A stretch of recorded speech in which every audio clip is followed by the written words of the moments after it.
Krishna Govinda Hari Murari. Namo Vishnu Padaya Krishna Prashtaya Bhutale Srimate Bhakti Vedanta Shaminiti Namane Namaste Saraswati Deve Gauravani Pacharine Nirvisesa Sunyavari Paschachida Satarine Mukam Karoti Vachalam Pangulangayate Girim Akripatamaham Bande Shri Guru Dinatarinam Shri Krishna Chaitanya Prabhu Nityananda Shri Advaita Gadadhara Shri Vashri Gaur Bhakta Hare Krishna, Krishna Krishna, Hare Hare, Hare Rama, Rama Rama, Hare Hare. I think we need this table for this. It's okay. We don't need. Not necessary.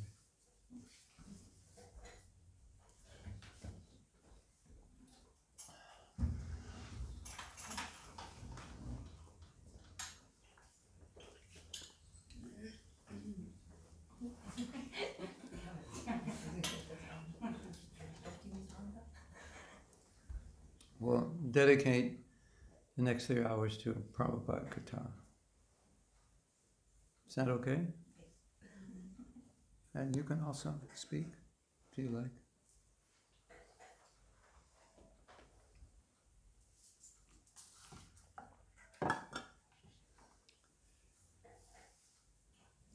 I want to first begin with looking at one aspect of Prabhupada's teachings that at least stand out for me. And this is, if you study everything that Prabhupada said, especially things he said in personal conversations,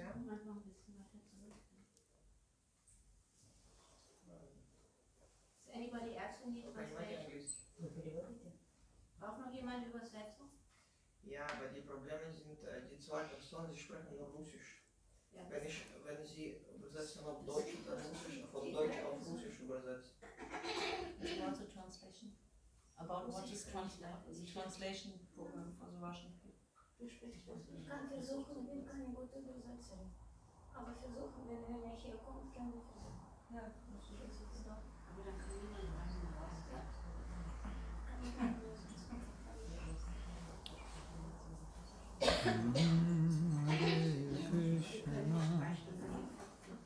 Hare Krishna.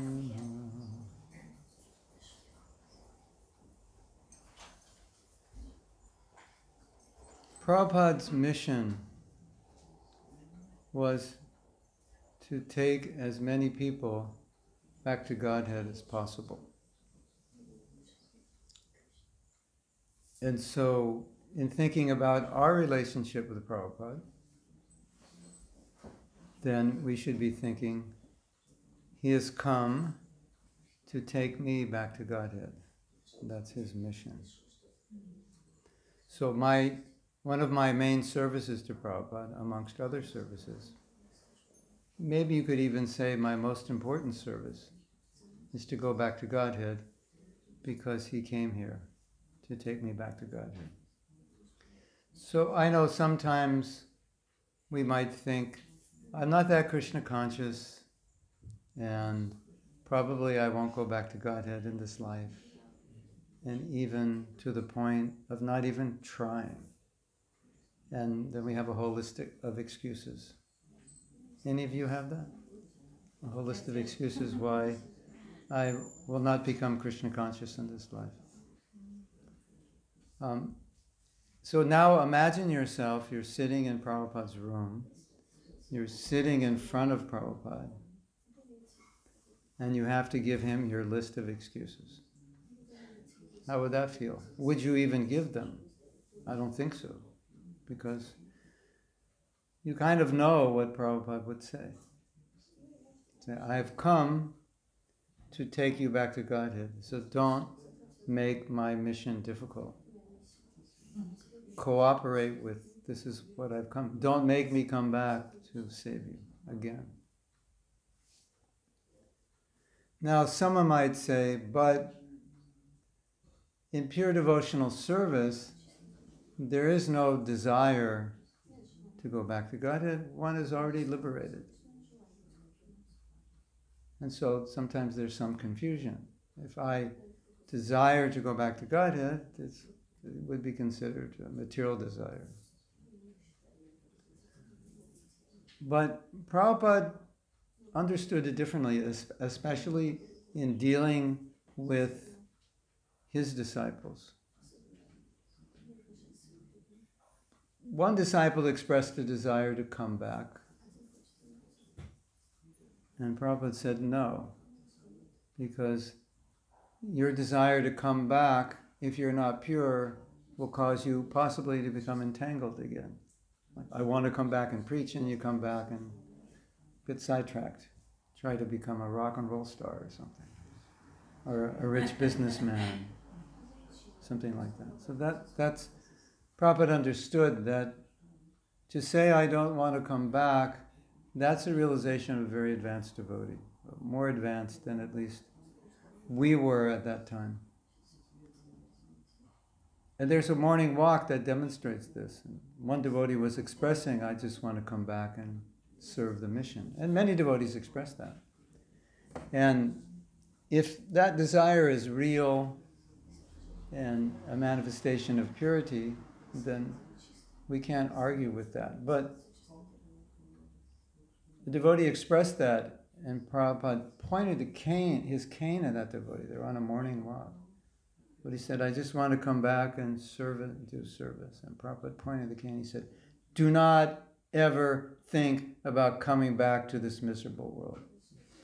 So that demonstrates that that was Prabhupada's mission, to get us all out of here. And that's our service to Prabhupada, is to follow those instructions that will get us out of here. And sometimes we think, well, it doesn't really matter if I don't go back to Godhead because I'm the only one who's losing. But no, Prabhupada is losing also, because we are part of the team. Does that make sense? Now, there's another doubt. If I chant 16 rounds minimum a day and follow 4 regulative principles, will I go back to Godhead? Because I'm a very fallen soul. I'm full of contamination. I know what's in my heart. I know what's in my mind. And it doesn't seem like that's enough. And in a sense, it's not. But here's the big but. And this but's very important. So pay attention to the but. But, Prabhupada said it. Now you remember that Hiranyakashipu was given a benediction by Lord Brahma. And you may remember, after Hiranyakashipu was killed, Lord Krishna told Lord Brahma, don't make these kinds of promises again, because when you make these promises, I have to fulfill them. Now, Prabhupada made a promise many times that we would go back to Godhead if we chanted 16 rounds, follow the 4 principles. Of course, this is chanting properly. And if you chant properly and follow the 4 principles, it doesn't mean like the other 15 hours a day you just do anything. It would mean that if you're chanting properly, following the principles, you would naturally be inspired in devotional service. But in any case, Prabhupada many times said 16 rounds, 4 principles. And many devotees couldn't understand how that was possible. It sounded too easy. We know that the tradition was 64 rounds. We know, or we have heard, some of you may have heard, that the traditional wisdom is it will take 3 lifetimes minimum to go back to Godhead. Of course, you don't know when you started, but the assumption is, this is my first life, I'm starting, so I'll need this life and 2 more. So 1 life, how it doesn't happen in 1 life. That's not what's going around in Gaudiya Vaishnavism. 1 life, 16 rounds, 4 principles. That's not understood that way. Now Prabhupada tells us, and Prabhupada said, I promise you, 16 rounds, 4 principles. You'll go back to Godhead. So now that Prabhupada made the promise, who has to fulfill that promise? Krishna. And Krishna may look at you and say, oh, Ashalata, I don't know if I should let you go back to Godhead. And Ashalata says, but Prabhupada promised he would take us back to Godhead. And Krishna goes, really? Prabhupada said that? And he said, yeah, well then I have to honor it. And there's a story which one big acharya in Gaudiya Math was told that Prabhupada had said this. And he didn't believe Prabhupada said it. He said, no, it takes at least 3 lives. It's not only 1 life. And they told him, he said, no, actually, Prabhupada did say that. 1 life, 16 rounds. And then he thought for a moment, and he knew Prabhupada very well. And he said, Prabhupada could do that. That was his conclusion. Prabhupada could do what was never done before. And so Prabhupada's mission was to take everyone, as many people as possible, back to Godhead.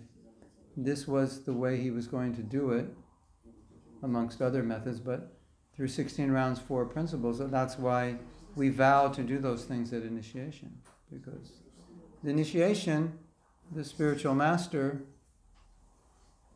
is also making a vow to the disciple that I will take you back to Godhead. It's always a bad idea to sit by the door, isn't it? Because nobody can get in the temple if you're sitting in front of the door. No, the problem is that the translator cannot move. Can they move over? Can you?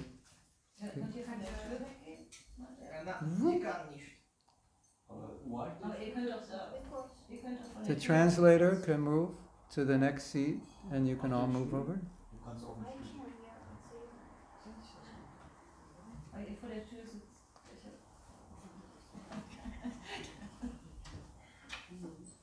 Today is a closed session.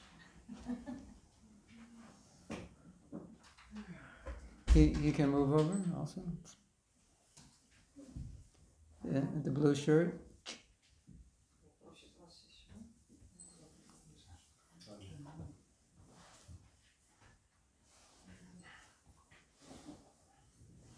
Спасибо. Хорошо. Guten Tag. Is that it? Guten Tag? Yeah. Guten Tag, liebe Gemeinde. Dankeschön.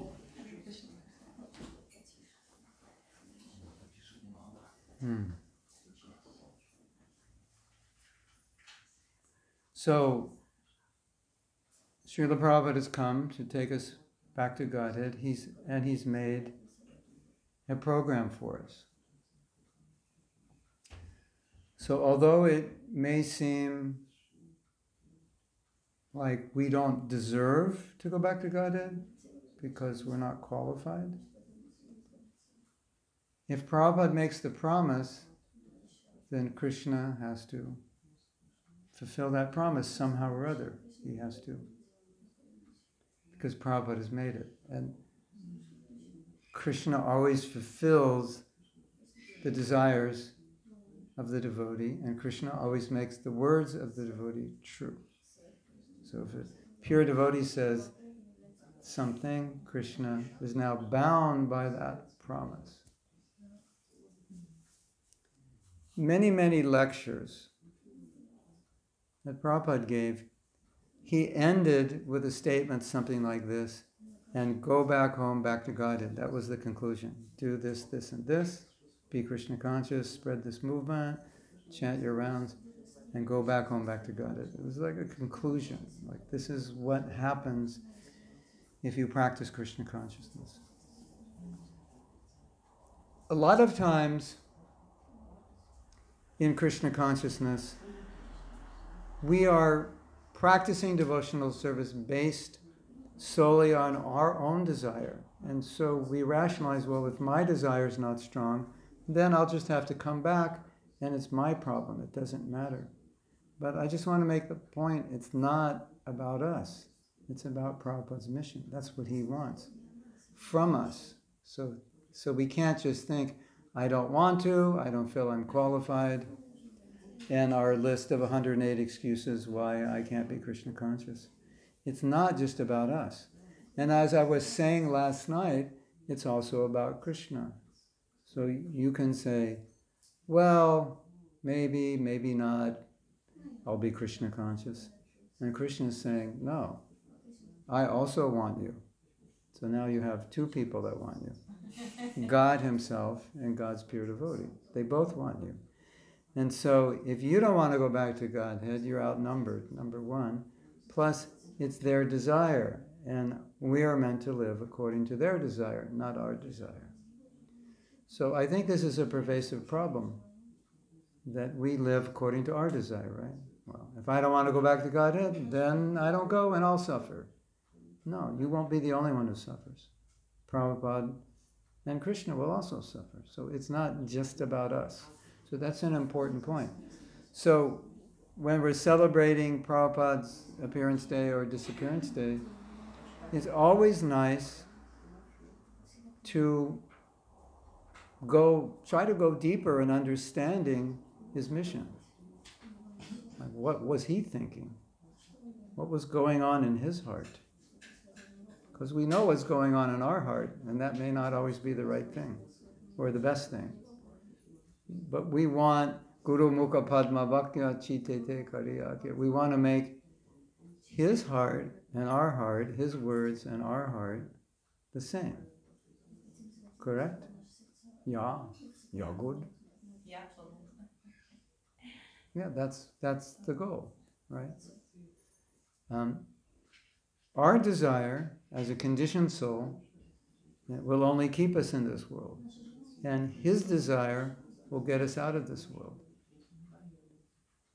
And we often heard Prabhupada say that Krishna desires that we go back to Godhead more than we desire, which is why we have to give in to his desire, because his desire is stronger than our desire. Isn't it?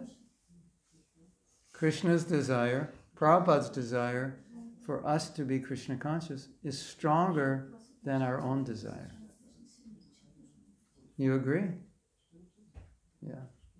So if we make their desire our desire, then our desire becomes stronger. And so I would like you to think of this service of going back to Godhead not as something personal, like, oh, this is just my personal desire. I want to get out of this miserable world. I hate it here. It's so bad. It's getting worse. Kali Yuga. And we have a million reasons why it's horrible.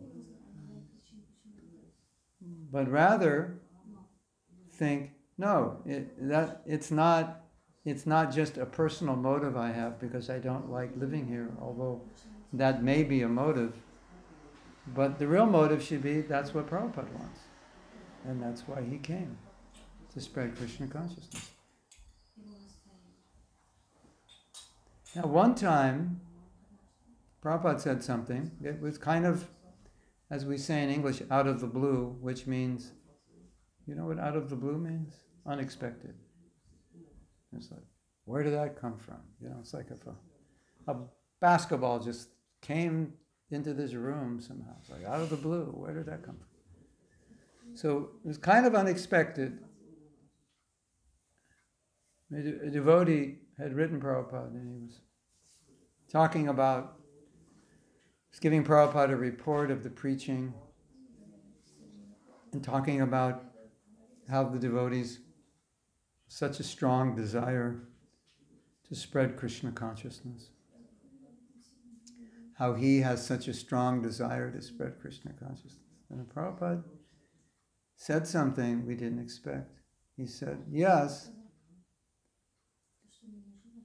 that is the highest realization, to save, give Krishna consciousness to people. He said, but there's a higher realization, the highest. Now he said, that is I think he said something like, well, in spiritual life you can have highest twice, because it's not three-dimensional, so you can have two things that are the highest. So he said, yeah, that's the highest realization. He said, but higher than that, the highest realization, save yourself. So when you become a disciple of Prabhupada, and if you join ISKCON, you're a disciple of Prabhupada. Not even when you become a disciple through initiation, but when you join ISKCON, then your first duty is to save yourself, because Prabhupada came to save you. And of course, we understand how can you save anybody if you're also drowning, right? So if you're drowning, you got to be able to swim and keep your head above water if you want to save anyone else. So I think this reinforces the idea that our goal is to go back to Godhead. But at the same time, Prabhupada never meant it to mean, well, just think about yourself only and let everyone else suffer in this world. He never meant it that way. He meant it that my mission is to take you back to Godhead, so that's your first business. And when you do that business properly, then you're capable of helping other people. It's not. Because some people think, well, I will help other people and then I will go back to Godhead. Now that has some validity. But if you don't help yourself in the process of helping others, you may also drown in the ocean. You may get tired and drowned. So Prabhupada didn't mean save yourself and just live in a cave and forget the world, let it go to hell. But he meant our mission, our first prime duty is that we become Krishna conscious. That is, then becomes the service to our Guru, but both the service to the world, because then when we're Krishna conscious, we're in the best position to help other people.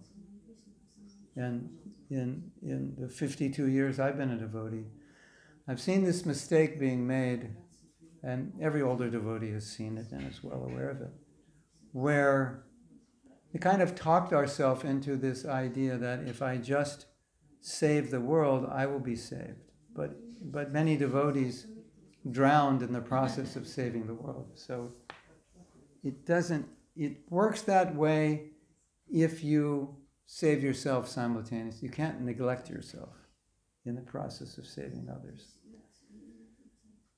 And it was sometimes even used as an excuse for poor sadhana. I'm so busy saving the world that I don't have sufficient time for sadhana. And Prabhupada never taught that. Prabhupada always taught 16 rounds, finish your rounds, then do service. That was Prabhupada's mood. Do your sadhana, and then your service comes after that. So, highest realization, save yourself, then you can save others. So, I hope to implant this understanding of what's in Prabhupada's heart deeply in your heart today. And I hope it stays there. And I hope it guides you throughout your life, that this is Prabhupada's desire. And it's bigger than our desire. And his desire is more important than our desire and our laziness and our apathy and our excuses and so forth, which we can manifest unlimitedly, which we have done for unlimited lifetimes. So, indirectly, what Prabhupada is saying, you've had so many excuses for remaining in the material world for so many lifetimes. Stop making them in this life. Just, stop. Because they'll go on forever. You think, well, maybe the next life. Why the next life?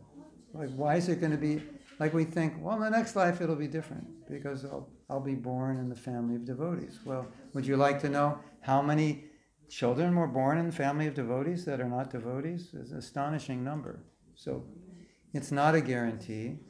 And I was in a class and Prabhupada personally said, it's not a guarantee. It's a gamble. Prabhupada said, another life is a gamble. He said, you may not be Krishna conscious in this life, then you'll Yoga Brashta Vijayate, you will take birth in the family of yogis or the family of wealthy people. The idea is if they're wealthy, your life's easy. You can spend time for devotional service, but go to the wealthy neighborhoods. How many devotees are there? It's it's Kali Yuga. It's not a guarantee. It's the idea that you're not born in a poor country struggling just to eat, but you have a nice life, and so you can think about spiritual life. So that's true. And many of us were in that position where food and shelter were not our primary concerns. But it's not a guarantee. So I think it's important to understand that tendencies that we find within our heart are tendencies which are carryovers from our last life. They're not just, it might seem like, oh, I was born in this year and the world was like this and therefore I'm like this. That's true, but it doesn't have as much influence as our past samskars. That's what really has influence. And because of our past samskars, we're susceptible to the materialism of the culture we were born in, and we become a byproduct of it. Because not everybody falls into the same conditioning, right? We're all conditioned differently. Some people end up quite moral and pure. Some end up quite fallen and degraded in the same neighborhood.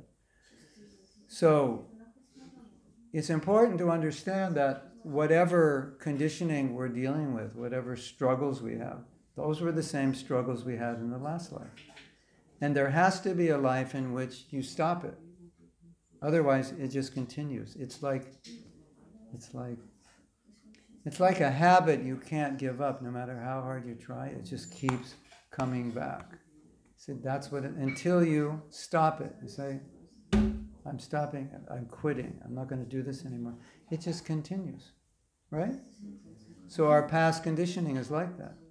And so when we say, well, I don't know about this life because, and we have our list of reasons, that's what we were saying in the last life. And that's why we're here. And it's important to understand that.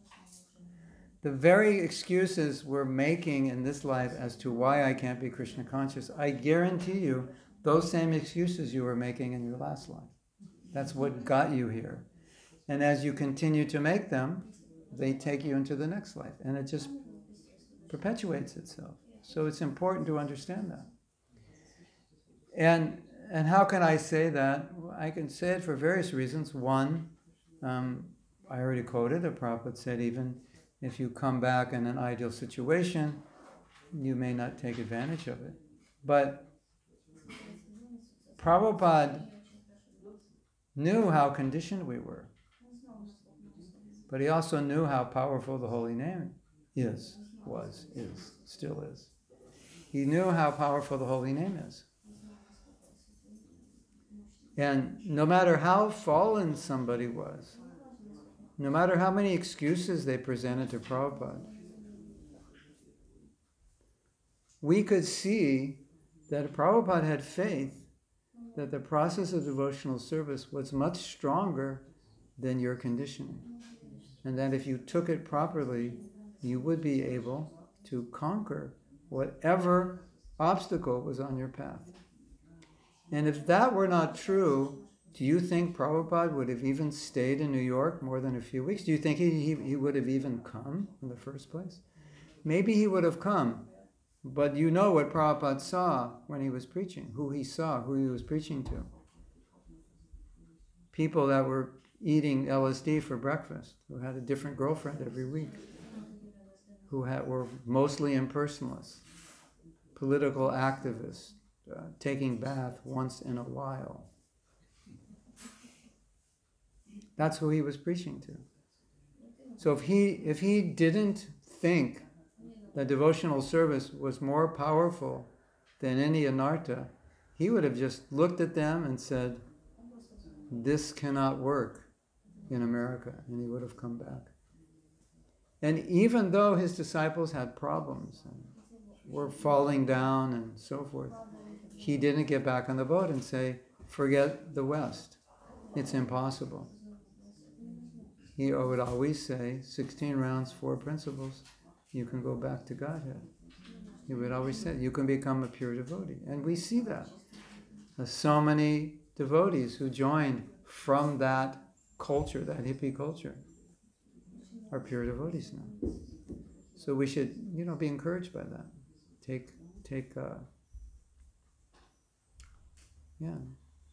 Get faith from that the holy name and the process is way more powerful than our conditioning.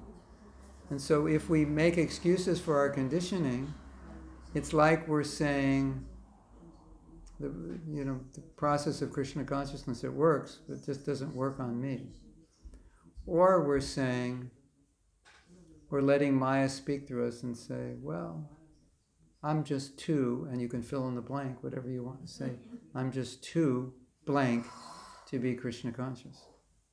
Whatever it is. Lazy, stupid, conditioned, and what I would like to implant in your consciousness is that if Prabhupada wants you to go back, if Prabhupada wants you to go back to Godhead, then it would be wrong to say I'm too blank, whatever that excuse is, to go back to Godhead, because now it's almost like you're arguing with Prabhupada. It's almost like you're denying him the right to make you Krishna conscious. Like your excuse is in denial of Prabhupada's desire. Yes, Prabhupada, I know, but I'm too blank.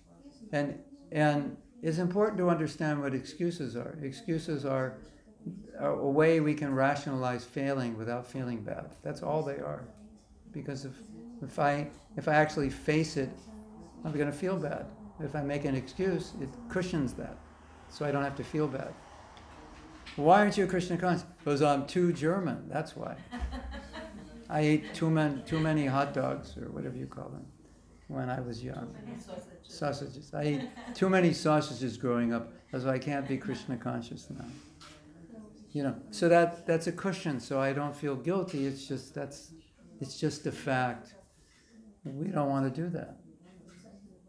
That's what because Prabhupada wants us to go back to God. He descended, he came here to pick us up. We don't want to make excuses. We would never tell those things to Prabhupada. You would never sit in front of Prabhupada and say, Prabhupada, I'm too this or that. Because Prabhupada would say, why do you give in to that? If that's blocking you,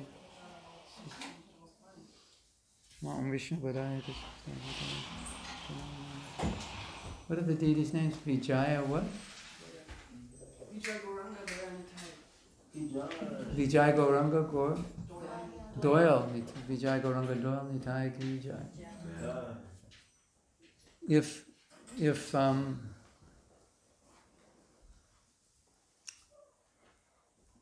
If you would make these excuses to Prabhupada, he would say, why are you giving in to that excuse?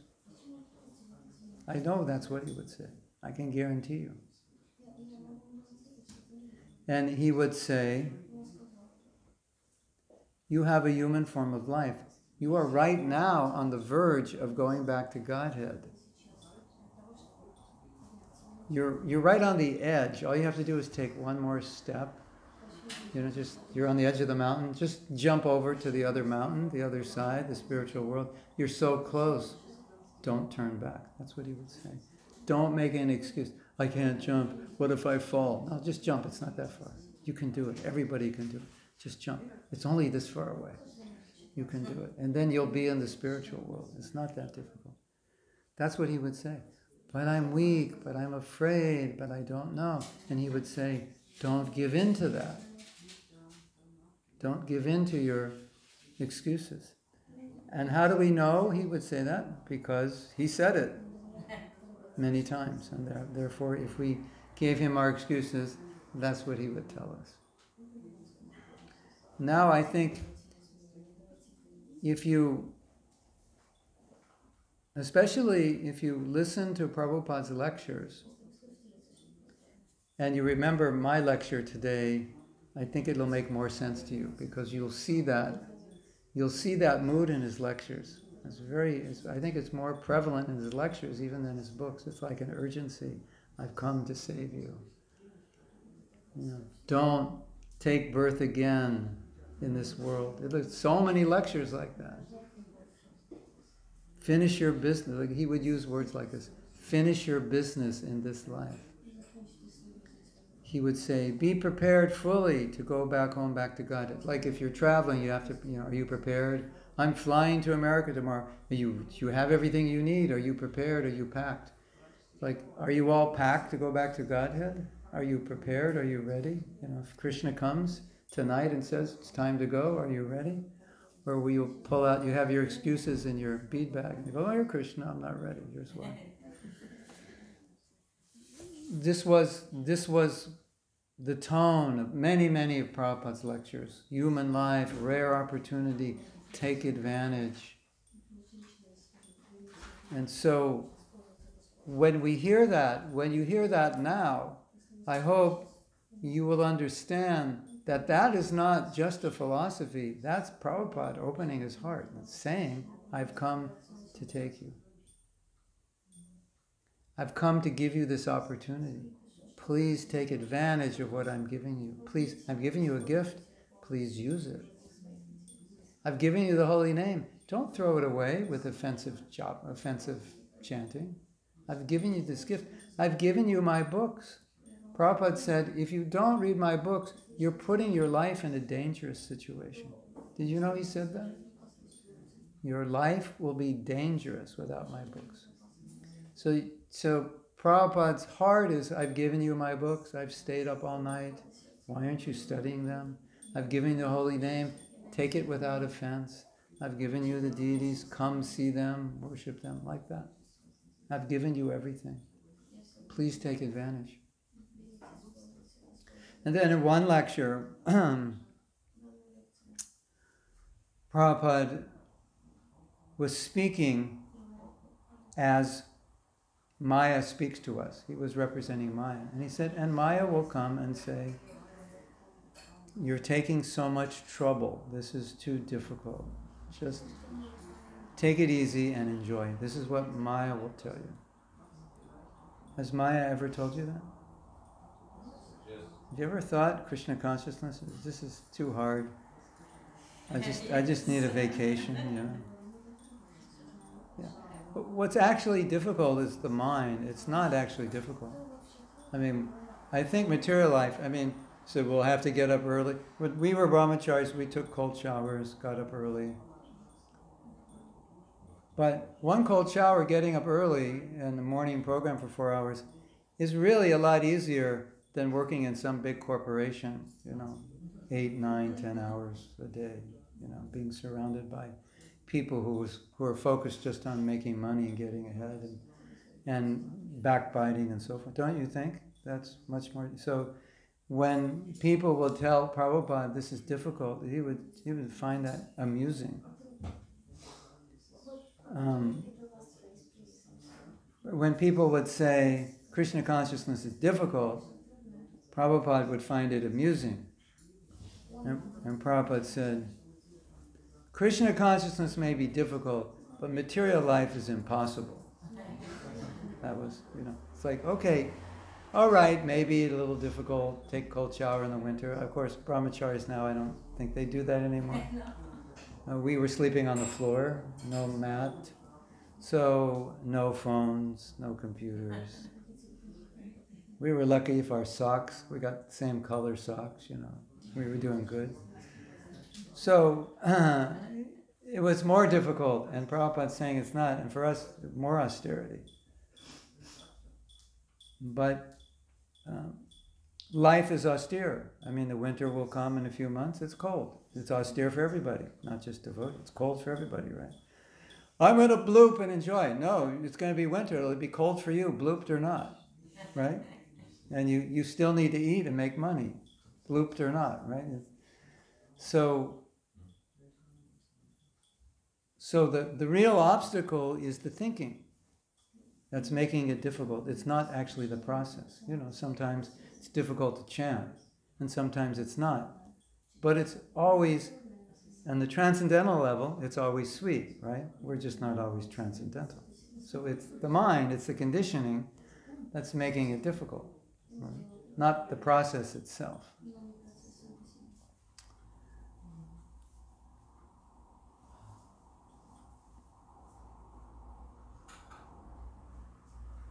I want to share something else, which I hope maybe this can help you also. There is a tendency for us, obviously, to want to do things that we like and not want to do things we don't like. And also in Krishna consciousness, which is not always a bad thing, because we can do services we like. But often it's a bad thing when Prabhupada gives an instruction that we should do something, and let me reword this. We're trying to understand what is proper action in a situation. Should we preach this way? Should I act this way? Should I go here, do this, do that? And a lot of times we can get very philosophical about it. Well, Prabhupada said this and that, and this means this, and this word in Sanskrit means that, and you can come up with a conclusion which possibly can be something that would not please Prabhupada. It's possible. And we're coming up with that conclusion because that's what we want to do. I don't know if you've ever seen that happen, but the mind has a tendency to rationalize in the name of serving Krishna and philosophy to do something that we like, which could in fact be something that Prabhupada doesn't want us to do. It happens. I've seen it. And it can happen to anybody at any time. So oftentimes when there's a debate about what should be done, either myself or another devotee, or discussion amongst a group of devotees, and we're just looking purely at philosophy, or we're looking purely practically at the situation, it's possible that we can lose sight of what Prabhupada actually wanted, what would make him happy. So, you can rationalize so many things, even in Prabhupada's, in his name, and verify with his instruction. But there may be situations in which we can understand, even though Prabhupada said it's okay to do this and that, he really wanted us to do this. This is what would really please him. So I think that's important to understand. In your life, when you're trying to come to make decisions about your service, your future, what is good, what is bad, what is right and wrong. If you have any evidence of what would please Prabhupada the most, always bring that at least into the equation. Sometimes we can't do it. It's too high. And I understand that. It's like, I can't do this. It would please Prabhupada if I chanted 64 rounds a day, but I have, 16 hours a day of service. And I'm only sleeping like 5 hours. I don't know how I could do that. And I don't think Prabhupada wants me to give up my service. So maybe I should do it. Maybe I can make more time, chant more rounds. I know Prabhupada would like that. But maybe I can't chant 64. So, okay, that's practical. We know. But it may not be possible for me. But other things may be possible. And I may be doing something just because I like it, rather than because what Prabhupada wanted. So that's just an important thing to remember, because I often see, because I'm part of many groups that discuss things, I often see that sometimes in our logical, practical, philosophical minds, we sometimes come up with a conclusion and say, hey, wait a minute, that's not what Prabhupada would want us to do. Right here he said, no, this. Do this. Do it like this. Don't do it like that. So when I look at my own life and I come to a crossroads, this or that, up or down, left or right. Many times I will take the difficult road because I'm certain that's what Prabhupada wants me to do. And because when I become certain that's what he wants me to do, it's not difficult anymore. It's just, well, this is what should be done. Right? Because, okay, maybe it's uncomfortable, maybe I feel weird doing it, but he would like me to do it, so I do it. Okay, it'll make him happy, so I'll do it. Even though it makes me uncomfortable, but I know he wants me to do it, so I do it. Like book distribution. For some of us going on book distribution, it's like we see a person. We start having a nervous breakdown, seeing a person 100 meters away. I have to give him a book. You know. How can I give him a book? He's going to spit in my face. He's going to tell me to go to hell. You know, like I'm an introvert. I can't talk to anybody. And so many introverts, they did book distribution. Not because they wanted to, because they knew that would please Prabhupada. Or, you know, going out on Harinam, how can I go on Harinam? People will laugh at me. They'll be thinking I'm wearing a diaper. They'll look at my tilak, think I'm from another planet. They'll laugh at me. I can't do it. Isn't it? You ever feel like that? Yeah. Hey, I don't know if they're like this in Germany, but in New York, they're like, you know, hey, how come you're wearing bed sheets? And one devotee was funny. He said, because the blankets were dirty. Otherwise, we would have been wearing our blankets. Yeah. So, you know what it's like. We're all out there, brahmacharis shaved up, and someone comes by, get a haircut, get a job. I don't want to subject myself to that, right? But then the devotee thinks, but this will make Prabhupada happy, I'll do it. Even though it's uncomfortable, I don't like it. I mean, what to speak of sacrificing your life, as did the Russian devotees, who the KGB gave them the opportunity. Just tell us who are all the devotees. Tell us where they are, and you won't go to prison. They had that option. Right? Did I get the story correct? The KGB is telling them, if you go to prison, so many bad things will happen. But if you just tell us where the other devotees are, you won't have to go to prison. And they're thinking, this is not going to please Prabhupada if I get the other devotees in trouble. So they wouldn't say, and they went to prison. Wow, that's amazing. I mean, that's way beyond what I'm discussing here. Just a little, put tilak on and go on the street and have a few people laugh at you. You're still alive when you come back. Right? So this is something that can empower us in our devotional service. We should do service that inspires us. But sometimes there's situations where it's difficult. We don't want to do them. And this thought, if we know that Prabhupada will be pleased by doing it, this thought will give us the strength to do it.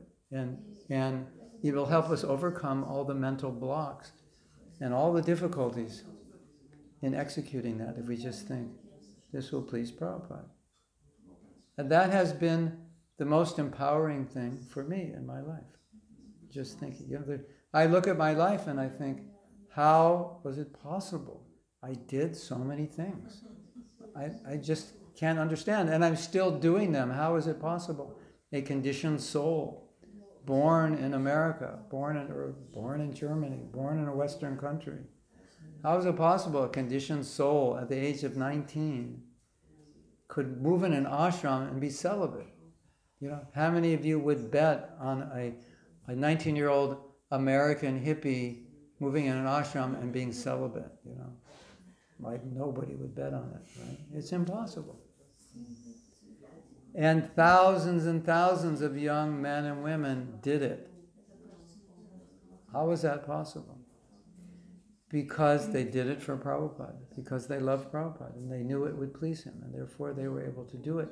And so when I look back at my life, I look back and I think, so many things I did were so difficult. I would have never done them if it was up to me on my own, just doing what I like and don't like. I would have never done them. But I did it because I just thought, Prabhupada will be happy.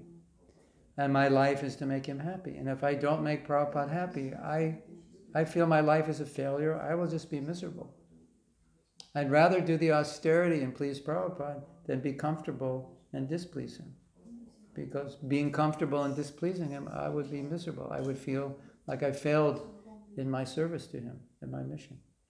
So I just want to offer this to you, that I have found in my own life that this has given me tremendous strength if I just think, okay, Prabhupada would be happy if I do this. Should I do this or shouldn't I? Well, then ask yourself, would he be happy? And if the answer is, well, either way he'll be happy, okay, then you can decide what you would like to do, what would be more inspiring or comfortable for you. But if it's clear, no, I know he would be happy if I did this, if I showed up like this in this service. He would be happy, I'll do it. Why not? Hare Krishna. Srila Prabhupada ki jai. Now, I have icing for this lecture. This is amazing. I just heard this morning while I was getting ready. This is one of the most amazing things I've ever heard.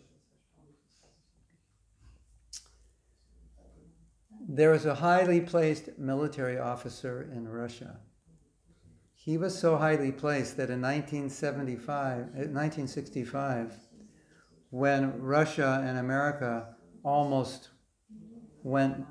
had a nuclear war. I don't know if you know the history. I guess you must have studied the history in Russia. We call it the Cold War, but it came down to like moments of a nuclear war. Are you aware of that? 1965, and Cuba is near America, and so the Russians had their submarines. And this man, he was the one who, if he got the order, he would push the button for the nuclear weapons. And he said they were on alert. They were on alert. He said it's like his hair went gray. That 24 hours he was on alert. They were waiting. It was like it came that close. It was waiting for it to happen. And this man knew that if I push the button, this is the beginning of the Third World War. And potentially we could destroy most of the world, maybe all of it. This man was given the Prabhupada Lilamrita by his grandson. Somehow or other, right? And he's reading it, and his grandson's there. His grandson's a devotee. And he's reading it, and all of a sudden he goes, wow, oh my God, I can't believe it. And his grandson said, what happened? And then the date that Prabhupada arrived in America, does anybody know the date in September? What it is, like September 12th or something? Well, does anyone know? 13th? 17th? Anyway, 13th, 17th, 12th. Anyone have a calendar? Vaishnav calendar. Anyway, the date was in the Lilamrita that this date in 1965, Prabhupada arrived in America. And the man said, that date is etched in my mind because that was the date that I was supposed to press the button. And that was the date he arrived. Hare Krishna.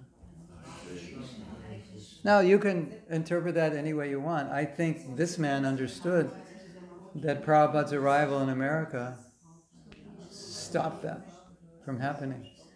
If you don't believe it, I have another story.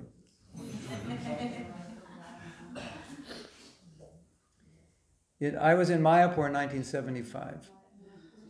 And every morning, Prabhupada would go on a morning walk with mostly sannyasis, maybe some GBC. I never went on any of those morning walks. But what would happen is, after Prabhupada would come back, he would go up the stairs to his room, and the devotees who were on the walk would tell all the devotees who were gathered there what Prabhupada said. Isn't that the Mayapur Festival 1975, I think? I don't know, 300-400 devotees, not a lot. So many of those devotees would gather because we wanted to hear what Prabhupada said. And Prabhupada had dropped a bomb in that morning walk, and he said, so we said, well, what did Prabhupada say? He said, World War III is coming. So now put yourself in that situation. You know, you're like, at that time I was 25. So you're a 25-year-old brahmacharini in Mayapur, India for the first time, you know, trying to stay healthy, going to the toilet every 10 minutes, and, you know. But, you know, agony and ecstasy, you know, both going on, and it's the center of the movement, and Prabhupada's there, and plans are being made to spread Krishna consciousness. And now the general says there's going to be World War III. And as you know, World War III never came. And I believe it was Satsrup Maharaj.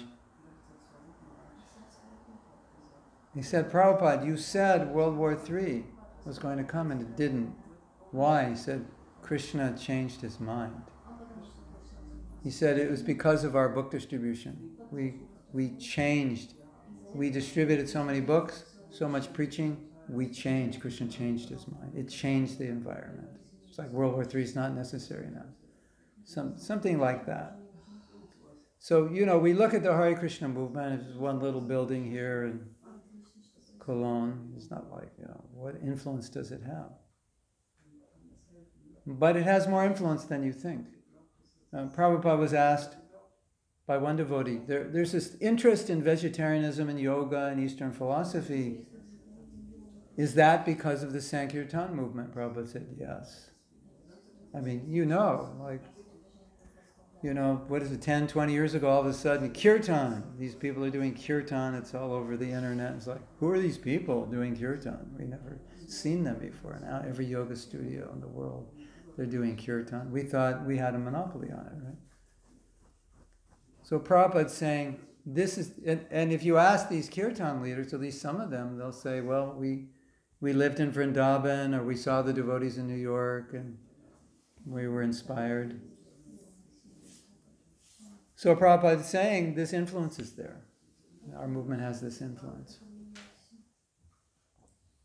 They changed what exactly? Using the kirtan, what changed exactly?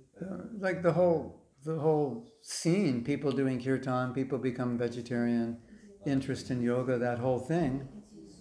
It was not, I mean, if you grow up now, you don't know, but when I joined, and we were on book distribution, and we tell people we're vegetarians, though, they would say, how can you live? You're going to die if you don't eat meat.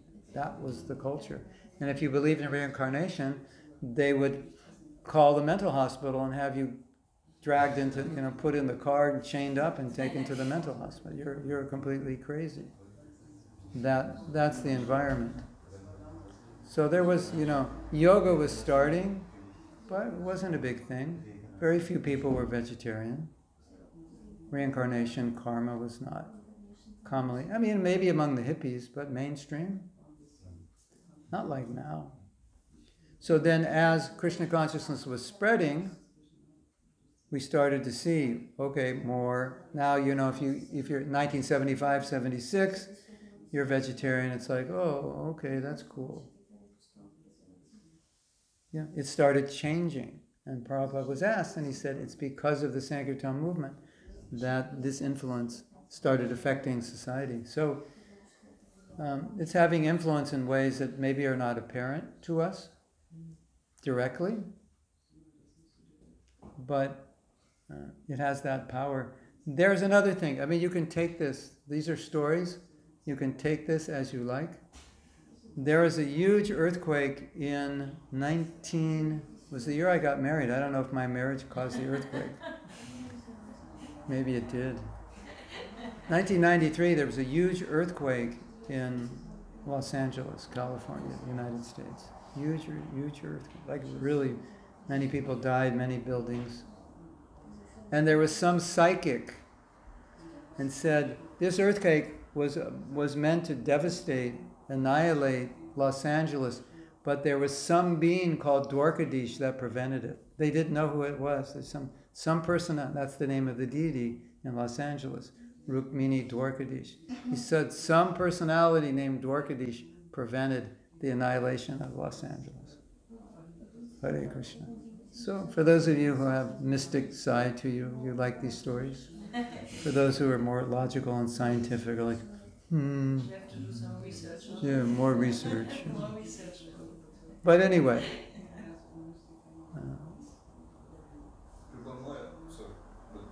Prabhupada was giving a lecture yesterday in Bhakti, and he was mentioning exactly the same thing, that we are connected on a higher sphere. yeah. There are many stories. I think maybe you know, maybe you know better than I. There was some lady, I think in Russia, in prison, and they were about to torture her, and she prayed to Prabhupada, and Prabhupada appeared. You know that story? Any of you heard that? I don't know when this happened. It must have happened long ago. But anyway, she prayed to Prabhupada, and Prabhupada appeared. And the people who were assigned to torture her saw Prabhupada, and they left. One of our godbrothers who had left Krishna consciousness, he, on his deathbed, he started saying, Prabhupada, you've come. And the reason we know that is he was married to a woman who's not a devotee, and she didn't know who Prabhupada was. And so she went to the temple and asked who Prabhupada is, and they asked, why are you asking? She said, because my husband, when he was dying, he sat up and said, Prabhupada, you've come, and I want to know who Prabhupada is.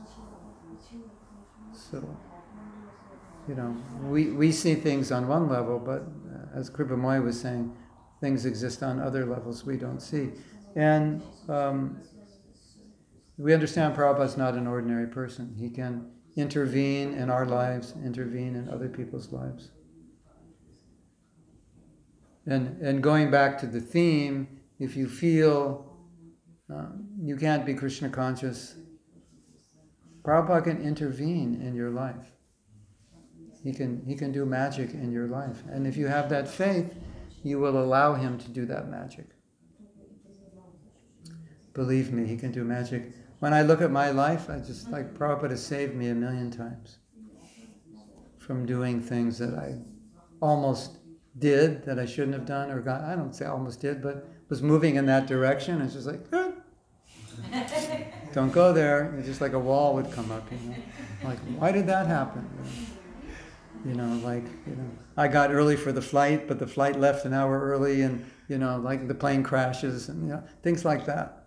It's like my life is just a story of one event after another where things happen because I'm doing something stupid or Krishna's protecting me in some way. So if we give our lives to Krishna, then that can happen. Prabhupada can do that very, very clearly. Hare Krishna. Srila Prabhupada ki jai, Go Premanandi Hari. So we didn't read any offerings. So I'm not sure what you want to do, but I have exactly 0 rounds chanted. Having gone to bed, I don't know what time I went to bed, 2:30 in the morning or something. So Can you read your offering at least? my offering was pretty much what I said, but I can read it if I can find it. I have to find that book now. My offering is similar, I think, to what I said. Very similar. So let's see. I have to go. There's a book called Prabhupada Tributes. And are you familiar? Any of you familiar with that book? Prabhupada Tributes? Nobody? So what that is, it's different from the official Vyasa Puja book. The official Vyasa Puja book has offerings of GBC, sannyasis, and then temples and projects, like Bhaktivedanta Institute or other projects. The Prabhupada's Tributes book is a book which is open to every disciple of Prabhupada to make an offering. And so every disciple of Prabhupada is sent a letter if you'd like to make an offering. And then the book is published and sent to everyone who made an offering gets a book. I didn't bring my book with me, but if you search Prabhupada Tributes, Tributes, it has every year's book. And I think this year there's maybe 350 offerings of different Prabhupada disciples. It's a really nice book. So that's what I'm reading from right now. And I will find my offering there. Just now coming.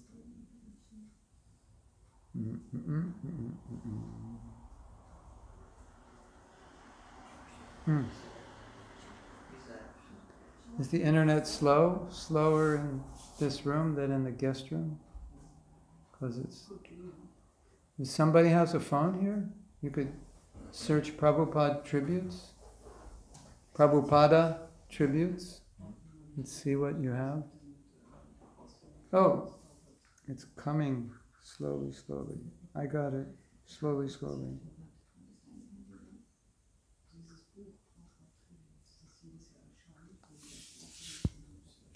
Well, if somebody can search it. This is going slow.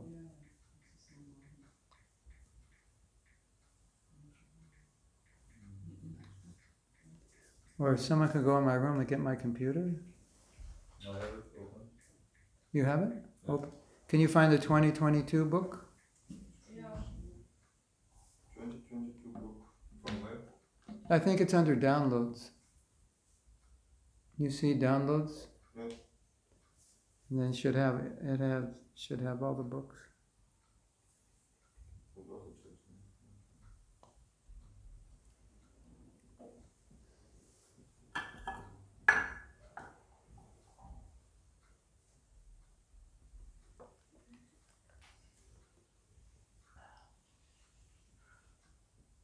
Do you know the page for your...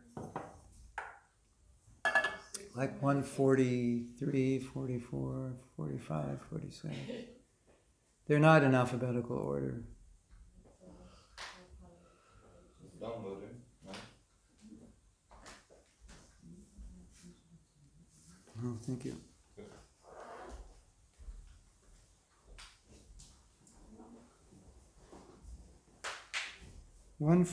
Page 143. Oh, I have to get there.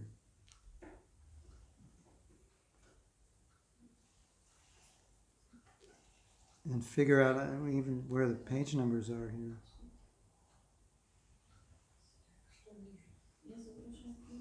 I don't even see the page numbers. Whoa, there they are. We'll have a race. Who can get to page 143 first?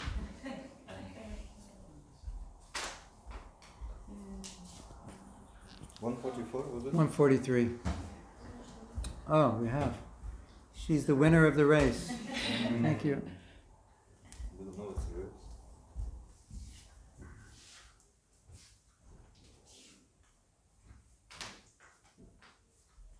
race. Oh, okay.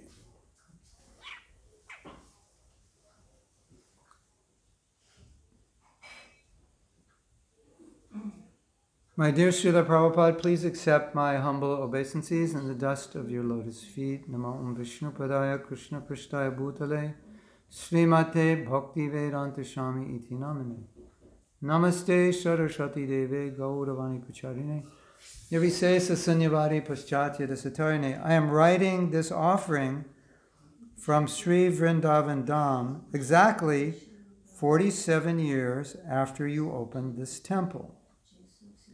I was present at that glorious opening along with hundreds of God brothers and God sisters. It was such a special event, yet not one of us knew or could even imagine that a temple situated in a remote part of a remote village would someday become filled with a constant stream of pilgrims, or that Vrindavan itself would become a tourist destination. That temple was in the middle of nowhere in Vrindavan. Vrindavan was off the map. Nobody knew about it except the devotees, of course. The rest of the world didn't know about Vrindavan. And the land, Ramanreti, there was nothing there. There were no shops, nothing. Just if you look at Prabhupada on a morning walk, in those days, it's just fields. So, and all the devotees were thinking, this place is really far away from everything. So, Prabhupada opened this temple in a remote place, in a remote village. Throngs of pilgrims are daily pouring into the Krishna Balaram Mandir year-round. We hear every morning after Mangal Arti how many books were distributed, how many plates of prasadam were served, and how many pilgrims chanted one round of japa. Today, about 2,200 books were distributed right on the temple premises. It was a weekend, so it was bigger. 7,400 plates of prasadam were served, and about 1,500 pilgrims chanted one round of japa. In 1975, as I stood and watched you offer the first arati in the Krishna Balaram Mandir, the idea that the opening of this temple would someday put Vrindavan on the map, not only for people in India, but for people around the world, was beyond anyone's imagination. I mean, we knew something was up whenever Prabhupada made a decision, but from our vision, it's like it didn't make sense. Juhu also was a suburb 45 minutes from Mumbai, and the devotees were thinking, this is too far. It was a fishing village. Did you know that? It was a remote fishing village. And Prabhupada wants to establish a temple in a remote fishing village. The devotees didn't really understand. Yesterday, as I was returning on a rickshaw from visiting some of the Vrindavan temples, we ran into a traffic jam. Rickshaws were lined up in both directions as far as the eye can see, while crowds of people, of pedestrians, struggled to squeeze through the spaces between the side of the road. In other words, the rickshaws covered the road, and then on the side there were shops, so there's like a little bit of room. And so all these people were trying to get through, and you couldn't see the end of the rickshaws. And we're just sitting there, moving, like not really moving. Moving, you know how in India you move like, and then you stop and chant a few rounds and then and stop. It was like that.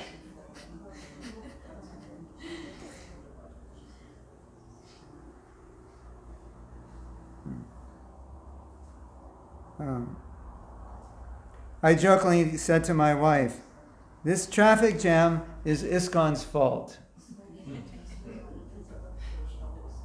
In other words, we're preaching, and so we actually created the traffic jam because now everybody's coming to Vrindavan because of our preaching.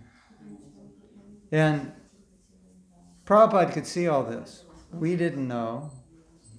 At that time, there were probably maybe 5 Indian devotees in India. The rest were Westerners. Like, no Indians were joining. They were all, going up the corporate ladder in school, IT, this, flying to the West.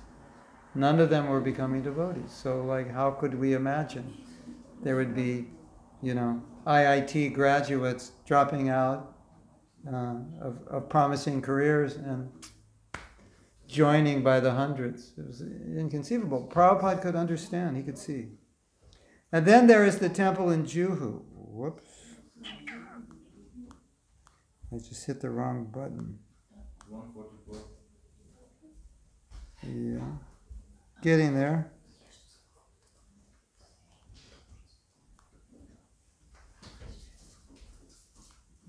Oh. Then there is a temple in Juhu. The disciples you left in charge to struggle to secure the land started to feel that the project was not worth fighting for. After all, it was in an out-of-the-way place, and we were expending massive amounts of energy in trying to secure the land. Eventually, one of the leaders in Juhu decided to give up the fight, and had you not intervened, we would have lost the land and the money we had invested in it. Again, we had no sense of how a temple in such a remote part of Mumbai, far from its city center, would be useful. What to speak of massively successful, they probably had maybe 2 million people at their temple yesterday in this little remote fishing village. I think Jananivas would say the first Mayapur festival, there were 35 people. 1972 or something, 35 guests. Then if you've been to Mayapur now, it's you don't even want to go out of your room because there's nowhere to walk. You can't even get in the temple, right? And there's so many people in the temple, it's 10 degrees hotter in the temple and it's already too hot outside anyway. It's crazy. And I don't know if you know about Juhu, but Prabhupada was fighting to get this land, and the man who was selling the land had a plan to cheat us, because in the contract, for us to secure the land, we would have to get a permit.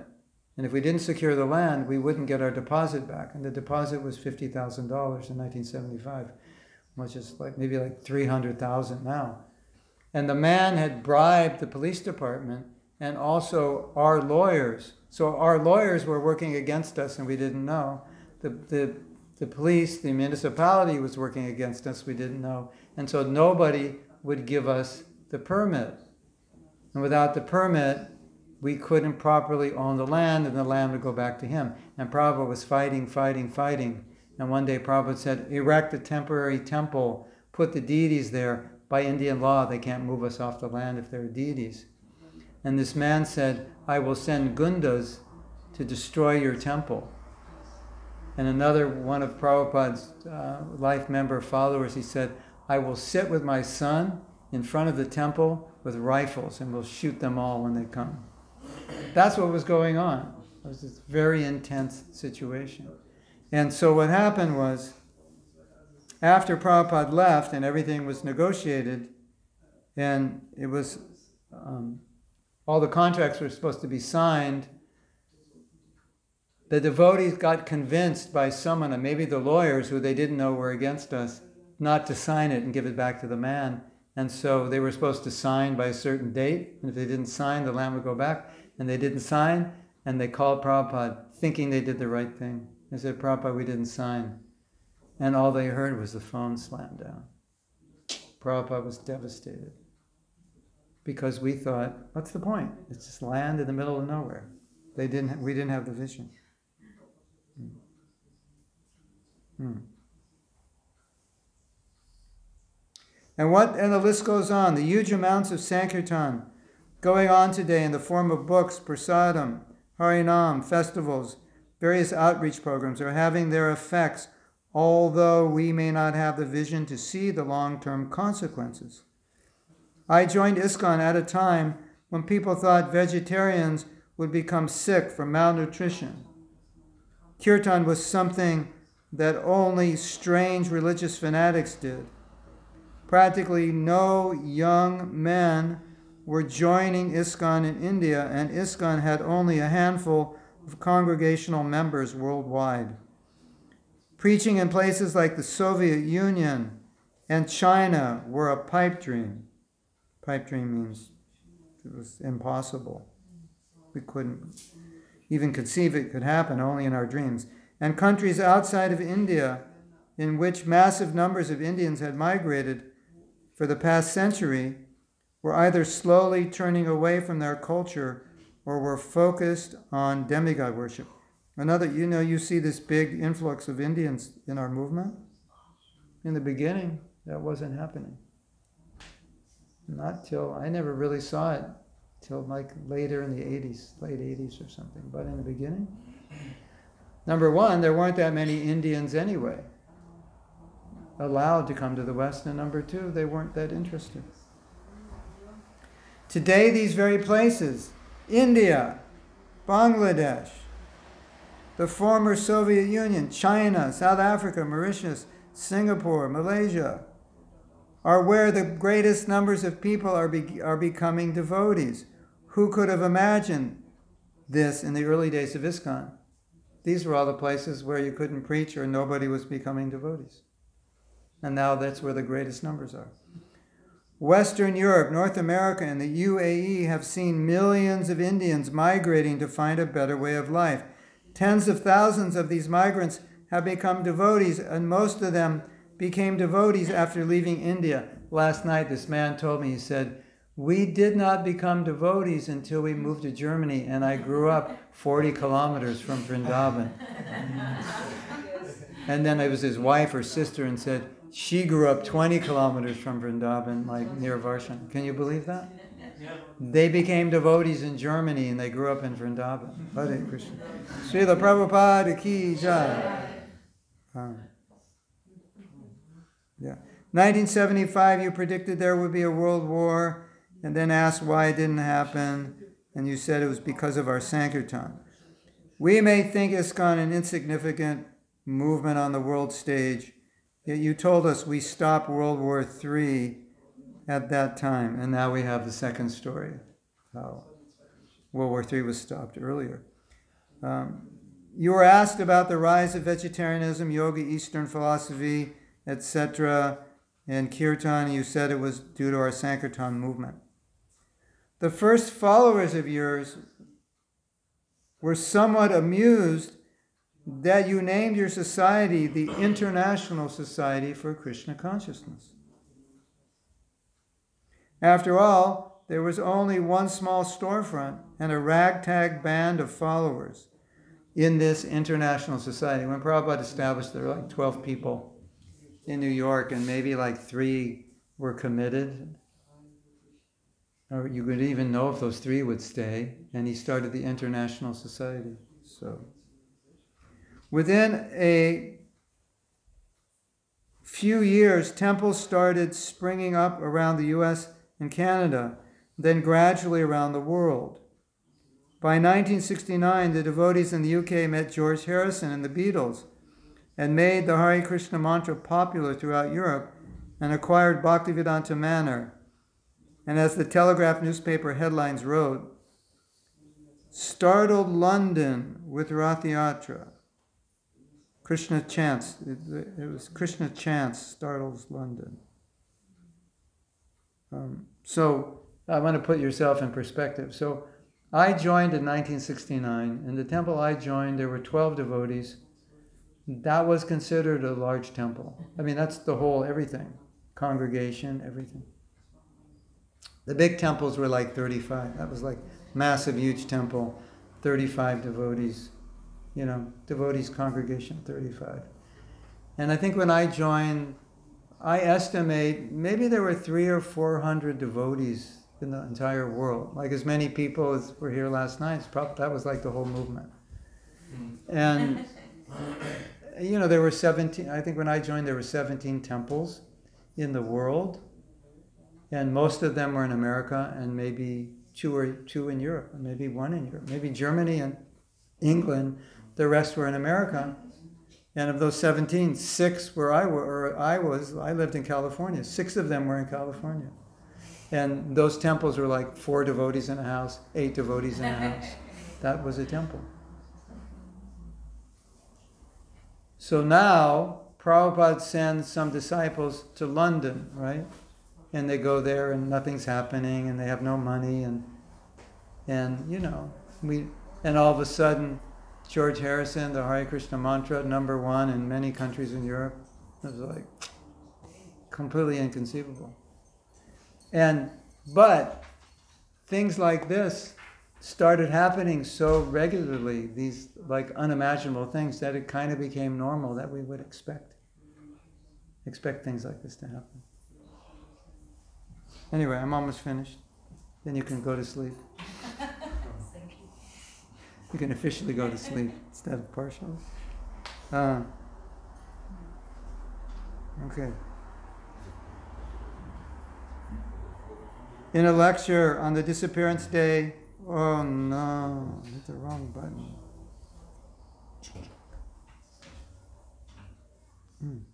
They have these buttons that take you to the wrong place.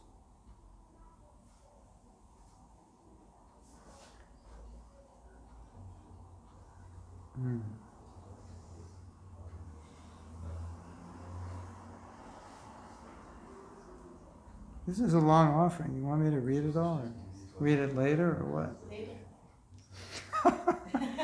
Sorry for me. All right. Please forgive me. How many want me to read it later? Because it's going to go another 6-7 minutes. You can last that long? Yes, of course. Okay. In a lecture on the disappearance day of your Guru Maharaj, I believe in Los Angeles in 1969, you revealed that even you could not have imagined such things. You told us, I was born in a different family. My Guru Maharaj was born in a different family. Who knew that I would come to America? Who knew that you Americans would come to me? These are all Krishna's arrangement. We cannot understand how things are taking place. So Prabhupada's saying that movement's transcendental. It's not working under the laws of nature. In other words, the spreading of Krishna consciousness happens through the transcendental arrangements of Krishna in such a way that it appears mysterious even to you. You wrote in a letter about 6 years ago, this is a letter, quote, only about 6 years ago, I could not even imagine how widespread and potent a force this Krishna consciousness movement would become.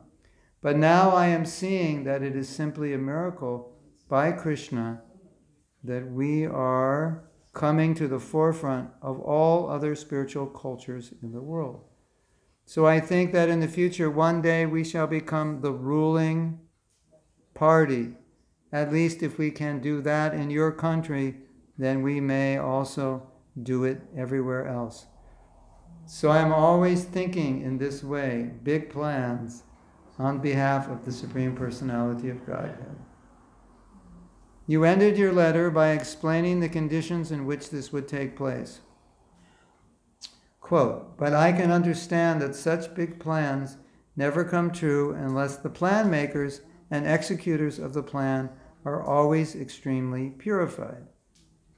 Unquote. So we have a prediction that can only come true if we maintain a society of pure devotees. In other words, what Prabhupada is saying, Lord Chaitanya has a plan, he can make it work, you become pure, and then he can use you. If you're not pure, he has the plan, but no one to do it.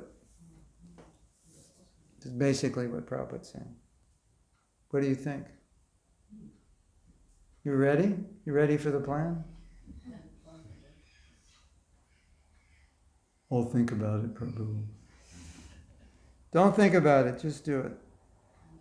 Puster Krishna Swami once asked you, how far is Lord Chaitanya's prediction that Krishna consciousness will go to every town and village?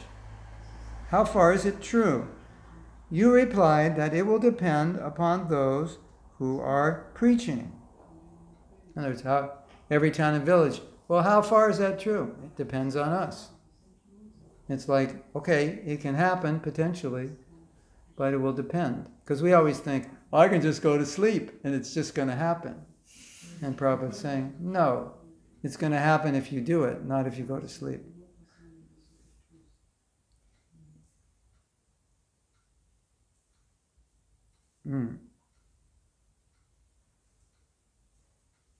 In Mauritius, you said that Mauritius could, not would, become the first Krishna conscious country. So I spent many years in Mauritius, and whenever a Prabhupada disciple would come or some senior devotee, they would say, yes, Prabhupada said this would become the first Krishna conscious country.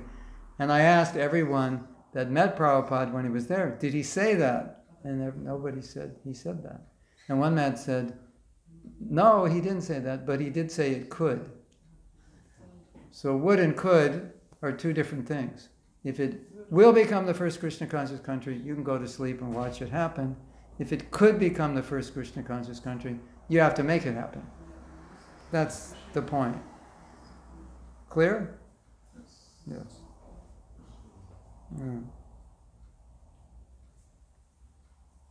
In 1976, Rameshwar Prabhu mentioned that you said that this movement will go on unimpeded for 10,000 years.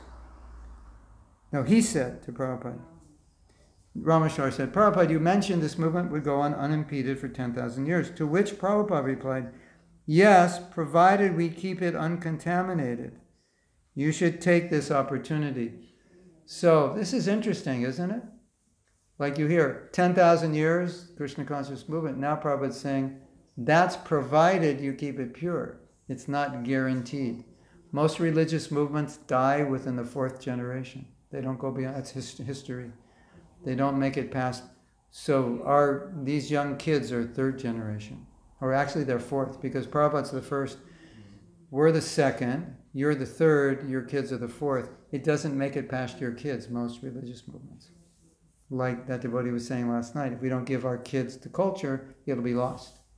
Isn't that interesting? And we think, 10,000 years, I can go to sleep, no problem, eat my pakoras, it'll go on. And Prabhupada's saying, no, if it's pure, if we maintain the purity, it will go on. Don't think it's it's always this, someone else will do it, isn't it? Who's going to do this? I don't know, someone will do it, see you later. Isn't it? Yes? Like whether I'm a devotee or not, I'm pure or not. But you have experience in your own life. If you make a little effort, you can see somebody comes to Krishna consciousness, somebody gets taken care of, that maybe you wouldn't have if you didn't do it yourself. Have you seen that? Yeah? So. Okay, we're almost finished. Srila Prabhupada, you made it clear that this movement has the potency, whether we believe or not, to make drastic changes to the world, even after the course of history, even alter the course of history. But the degree of ISKCON's success will depend upon us. You are the one who set in motion the possibility that Mahaprabhu's name could be heard in every town and village. And you gave us the mantle. Now it is up to us to make this happen. I pray I can contribute in some small way to help make this prediction come true. Srila Prabhupada, please bless me to always properly represent your teachings, to be a living example of them, and be motivated only to please you and Krishna. Your insignificant servant, Mahatma Das. Hare Krishna. So I would humbly request that we should all pray in the same way. Prabhupada, please bless me to properly represent you, be a living example, and be motivated to please you. And if we do that, we cannot fail. It's impossible, because the system is pure. And we just, it's like if you know how to operate the machine will do its work. And so the purity is the operation. And the faith in Prabhupada and that desire to please him, then we'll be successful. Srila Prabhupada ki jai, Go Premanandi, Hari Hari Bol. Thank you for listening, staying so long in this hot room. I thought Florida was hot. So, yes, you have a question? Maybe not a question, but thank you for the lecture. For me, it's just that I always realize when I hear about Prabhupada leaders from direct disciples who experience it, it makes everything so much alive and so I'm really getting so much inspiration from that actually. Mm-hmm. When I struggle in my sadhana or in general, when I just read Prabhupada's Linamrita or listen to other disciples or Yamuna Devi, her biography, it's like, oh my God, it's so inspiring that I really get, I just want to continue because it's just Hare amazing. Krishna. Well, I want to tell you something. Two things I want to tell you. This morning, this story I heard from a Russian devotee, the story about the general and the potential nuclear war. And the devotee was talking about Prabhupada in other ways, and he's not a Prabhupada disciple. And he was talking like a Prabhupada disciple, like it was the best talk I've ever heard about Prabhupada from a non-Prabhupada disciple. After that, I thought, because I always kind of felt a little bit like after all the Prabhupada disciples leave, no one's going to be able to represent Prabhupada properly because they weren't there. And he pulled it off. And I thought, okay, I don't have to worry about that anymore because I can see he got it. And so that's encouraging, which means you can also get it if you hear. Because Prabhupada is also your guru. And I think when you enter that mood that he's also my guru, not like some guru of distant history, he is my spiritual master, my 6-year guru. And my guru is just bringing me to him, not getting in the way, but being the glasses so I can see him more clearly, so I can have a better relationship with him. Then you can feel that also. The second thing, I just forgot. You were saying, all right, okay, oh yeah. So the second thing, when you read Lilamrita and other books, and you see how the devotees lived, many devotees will say, they've told me, and say, oh, you Prabhupada disciples, you were so austere, or so enthusiastic, or so this or that. It's basically austere. I mean, when I joined, our normal weekday was, our normal weekday was anywhere from 7 to 9 hours of Harinam. And then the weekend, you would add a few more hours. And then when I moved to another temple, the weekend you would add like 5 more hours. So it was like upwards of 11 hours of Harinam on the weekends. Sleeping on the floor. The Brahmachari ashram was this size. It was a basement, and it was one sleeping bag after another. And then we all had a little cubby hole, and we didn't have our own clothes. The clothes were washed every day, and you would just come and take a dhoti, a kurta, sweater. I came with a nice sweater. It's like my sister bought this beautiful sweater for me in Switzerland. And that was gone. And everything I brought was gone because it was communal. I mean, we're hippies, communal living. And no mats, nothing, just on the floor, 25 snoring brahmacharis. But we were so tired, we lay down 3 seconds. We were asleep. And so you read about these things, or you hear about these things. You go, how did you live like that? We couldn't do that. Now, it's so much different. And I always say, Prabhu, Mataji, if you were there with Prabhupada at that time, you would have been doing the same thing. It's not us. It's that Prabhupada was inspiring us. Of course, it was a culture. We were revolutionaries and, counterculture. We wanted to we didn't want to follow a materialistic way of life. But the real thing is, Prabhupada was there inspiring us. And so if you were there, and maybe some of you were, and had a few excuses why you couldn't go back to Godhead, and you got another chance now, and that some of you might have been there. Sometimes I think like that, I'm with a devotee or a disciple, I'm like, were we on the same Sankirtan party? And is that so-and-so Prabhu? Because like we get along really well. It's like, anyway, so that's the fact, that you would have done the same thing, and you would have been happy doing it. Yes, Aditi. Thinking about when I was reading Prabhupada Lilamrit, it brought me so close to Prabhupada, and I got much more understanding about him and the movement. Yeah, it's important. Very valuable to read the Prabhupada Lilamrit. Yeah. Prabhupada Lilamrita in all the books, because I'll explain something. This is really important. This could be the most important thing I say, actually. In Prabhupada's books, in Prabhupada's lectures, he's representing a line of disciplic succession. And you can see that as a teacher, he's perfectly, his consciousness, his duty is to represent it. And you can see that in his books. He's always quoting some reference, right? Some shloka to back it up.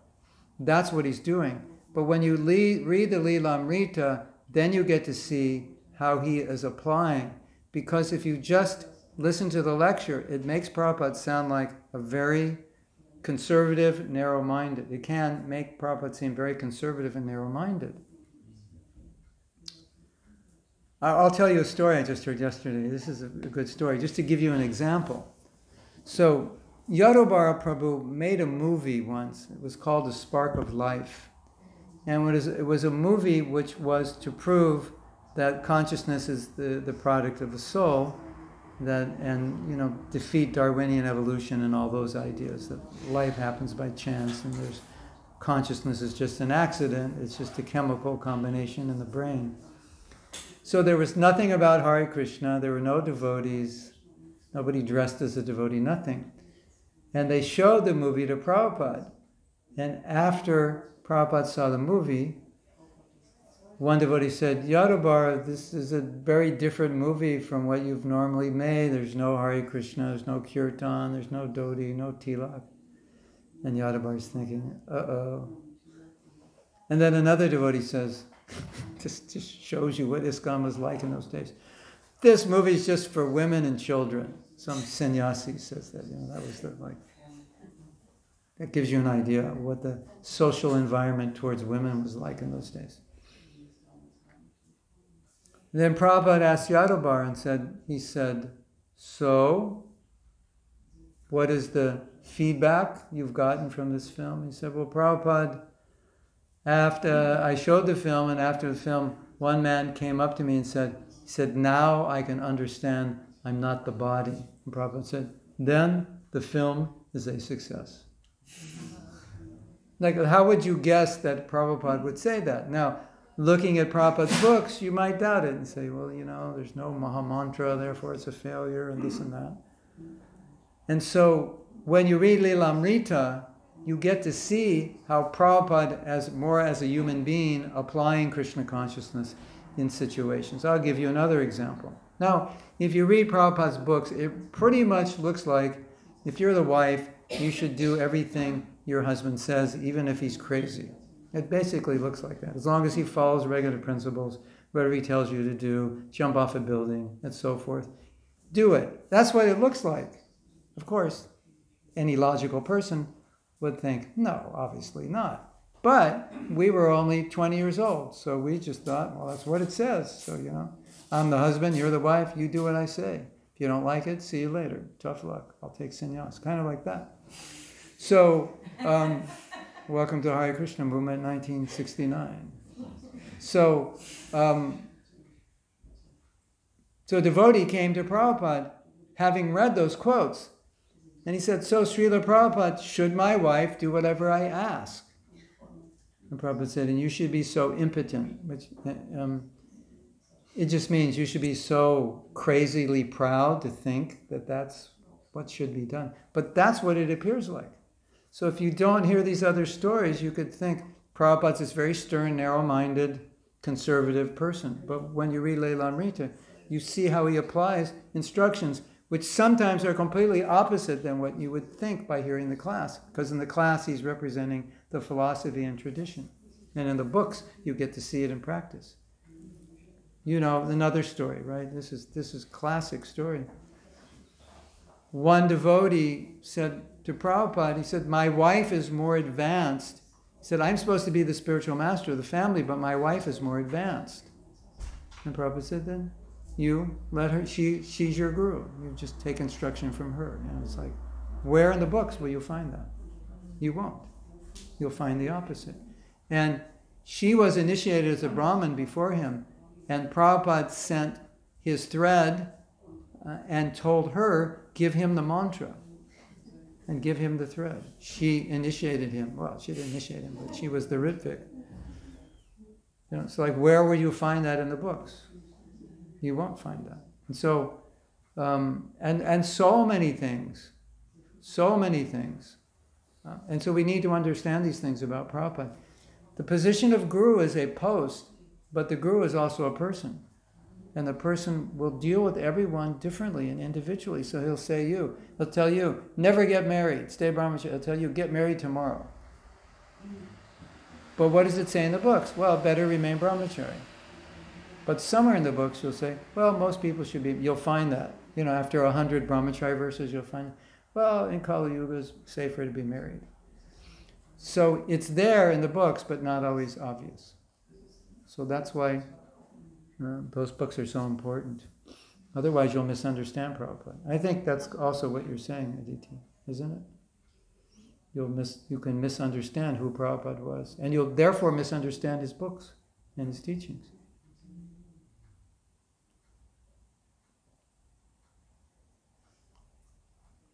Does that make sense? Yeah. So I would suggest reading every book on Prabhupada you can get your hands on. It will help you so much in your own life, and it will help you in guiding other devotees, because you'll have hundreds of examples of Prabhupada guiding devotees in circumstances which we're all going to be in, or someone we know is going to be in.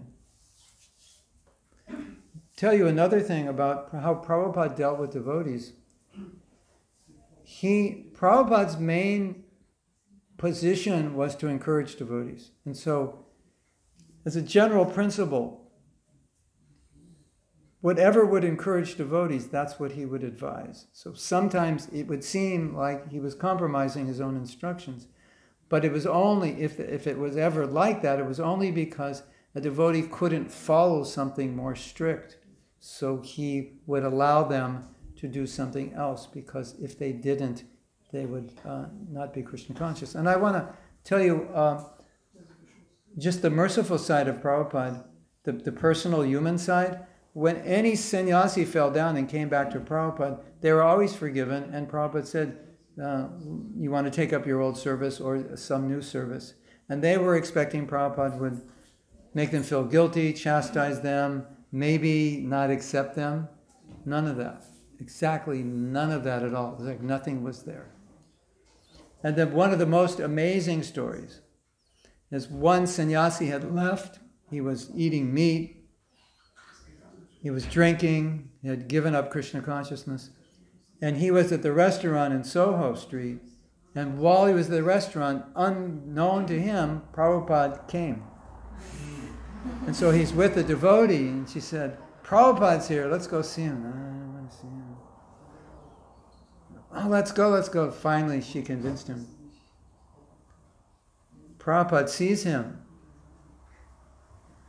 So-and-so.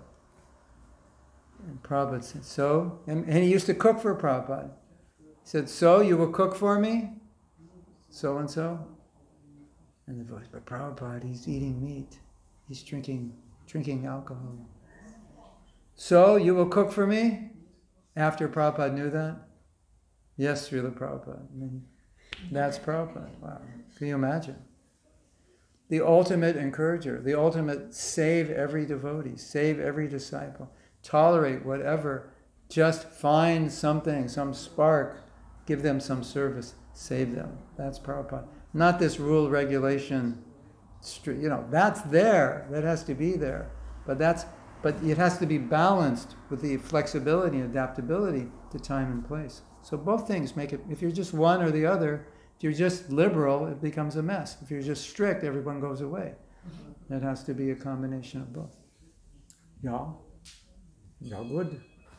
Yeah, so we have to be very German and we have to be very, very California at the same time. I think Germans are pretty Californian also these days, right? Hare Krishna. Okay, I better stop now. Otherwise it won't stop. Yeah, okay. Srila Prabhupada ki jai, jai Go Premanande, Hari Hari Bo. Just to remind you, Prabhu, you have your personal meeting with Indolika today. What time?